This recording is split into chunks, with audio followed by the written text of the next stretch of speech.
All right, guys, so this is going over the line plot slide, or I think it's slide 22 if you're still in the original slides and you haven't deleted anything. All right, so I'm not going to give you any answers, just some help on some questions and things you guys keep doing wrong. So each shirt was sold for $6. What is the total amount of money made from the sale? So this means that there were 200 shirts sold on this 1 month. Every X is a month. It doesn't tell us what months, January, February, March. It doesn't tell us that. It just says that for 3 months, there was 200 shirts sold for each of those months. And on 2 months, there was 250 shirts sold. So that's how this line plot works. So the total amount of money made, I would have to add up this 200 and this 200 and this 200 and this 250 and this 250 and this 300. So each one of those I would have to add up to get the total for this first question. All right, the median and the mean. All right, the mean is adding all those up. So you're going to use whatever you just did in that first question, and you're going to divide by the number of numbers that you added, the number in the data, like how many data points were there. So you added this X, 1, 2, 3, 4, 5, 6, 7, 8, 9, 10. So whatever you get up here, you're dividing it by 10 to get the mean, because that's like the average of shirts sold, number of shirts. The median is putting these in order least to greatest and finding the number in the middle. So if I continued these, my data is kind of in order already, so I don't have to put it in order.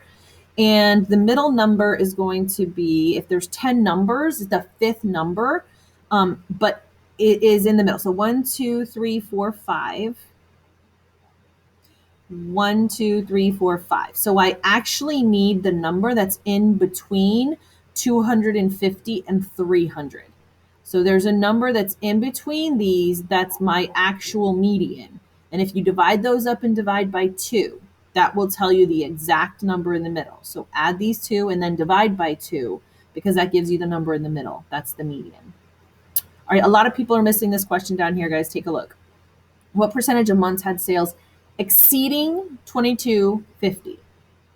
Okay, so if the shirts are $6 and I multiply that by one of these months, so if I do 6 times 300, so let's say I'm checking this month, and each shirt is $6 and there was 300 of them, that means that this 1 month right here made $1,800. Is that more than 2250? No.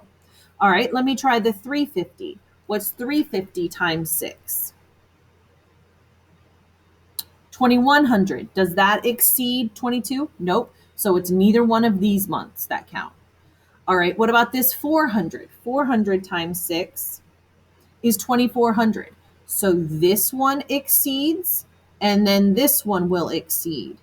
So that's 2 months out of how many total months, and then you turn that into a percent. So there's 2 months that the sales exceed 2250, and you just divide that by the total number of months. All right, outlier. An outlier, guys, is just a number that is far away from the other numbers in the data. Like this 500 is a data point. Like all of these, there's a lot more numbers clumped down here, and that 500 is just considered an outlier. Because it kind of pulls the median up a little bit. The mean, it's just further away from the rest of the data. All right, if the same number of shirts were sold next year for a total of 22,000, what's the minimum number price for one shirt? So for this one, you have to know how many total shirts were sold, right? So you're going to look back at question number 1. And then whatever you got before you multiplied by 6. So don't multiply by 6. Remember when you added all of these up, whatever you got from that number is the number of shirts sold. And if we wanted to figure out how much it would be for one of them to sell at least this much, I'm taking that 22,000 and I'm going to divide it by how many shirts were sold in this graph up here.